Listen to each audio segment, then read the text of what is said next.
Noisy by Roger Hargreaves. Mr. Noisy was a very, very noisy person indeed. For example, if Mr. Noisy was reading this story to you, he'd be shouting at the top of his voice. And the top of Mr. Noisy's voice is a very loud place indeed. You can hear it from 100 miles away. For example, when most people sneeze, you can hear them in the next room. But at a shoe, when Mr. Noisy sneezes, you can hear him in the next country. Now, this story starts when Mr. Noisy was asleep in bed, in his bedroom, in his house, which is on top of a hill. He was snoring, and as you can well imagine, when Mr. Noisy snores, that is a snore worth hearing. It sounds more like a herd of elephants than a snore. Then Mr. Noisy's alarm clock went off.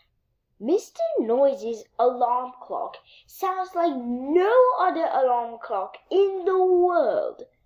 It sounds more like a fire engine. Mr. Noisy woke up. And so did all the people who lived in Wobbletown, which is on the bottom of Mr. Noisy's hill. Later that day, Mr. Noisy decided that he had to go shopping. He went out of his house, shutting the door behind him. Bang! The door wobbled, the house wobbled, the whole hill wobbled, Wobbletown wobbled, even a bird flying high above wobbled. Then Mr. Noisy walked down the hill. Clump, clump, clump. He walked into the baker's shop. Crash went the door as he opened it. Bang went the door as he shut it. "I'd like a loaf of bread," boomed Mr. Noisy to Mrs. Crumb, the baker's wife. Mrs. Crumb trembled and sold him a loaf. Then Mr. Noisy walked along the street to the butcher. Clump, clump, clump. He walked into the butcher's shop. Crash went the door when he opened it. Bang went the door when he shut it. "I'd like a piece of meat," boomed Mr. Noisy to Mr. Bacon, the butcher. Mr. Bacon trembled and sold him some meat. Afterwards, Mrs. Crumb met Mr. Bacon in the street. "We really must do something about Mr. Noisy being so noisy," she said. "Absolutely," replied Mr. Bacon. "But what?" "I know," said Mrs. Crumb, and she whispered into Mr. Bacon's ear. Mr. Bacon smiled a small smile, which grew into a broad grin. "Mrs. Crumb," he said, "I think you have the answer." The following day, Mr. Noisy again went shopping down to Wobbletown. Clump, clump, clump. He went into Mrs. Crumb's shop. "I'd like a loaf of bread." "Sorry, what did you say?" asked Mrs. Crumb, pretending not to hear. "I'd like a loaf of bread," Mr. Noisy shouted. "Sorry," said Mrs. Crumb, putting her hand into her ear. "Can you speak up, please?" "I'd like a loaf of bread." "Can't hear you," replied Mrs. Crumb. Mr. Noisy gave up and went out. Mr. Noisy went into Mr. Bacon's shop. "I'd like a piece of meat." Mr. Bacon pretended not to notice. "I'd like a loaf of meat," Mr. Noisy shouted. "Did you say something?"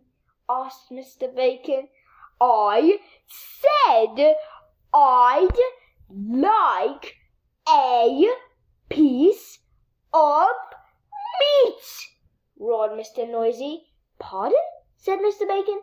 Mr. Noisy gave up, and went out, and went home, and went to bed, hungry. The day after Mr. Noisy tried again, he went into Mrs. Crumb's shop. "I'd like a loaf of bread," he boomed. "A what?"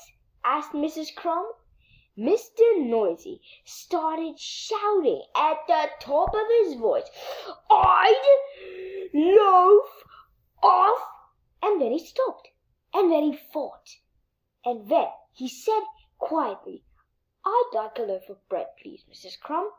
Mrs. Crumb smiled. "Certainly," she said.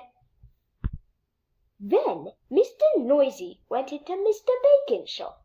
"I'd like a piece of meat." "Did you say something?"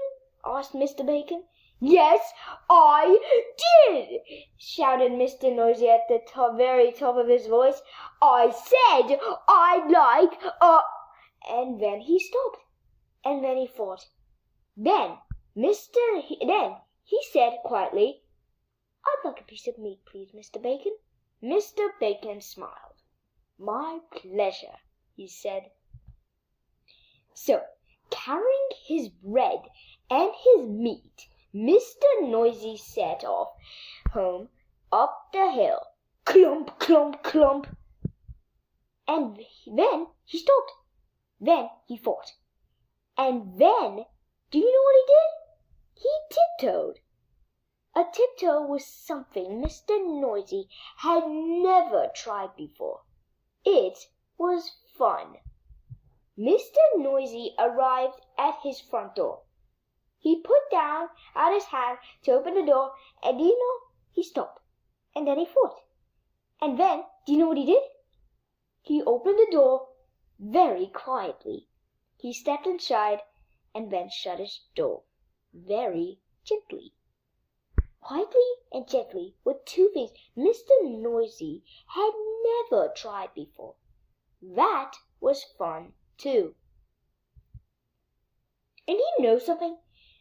From then until now, Mr. Noisy isn't anything as noisy as he used to be. And you know something else?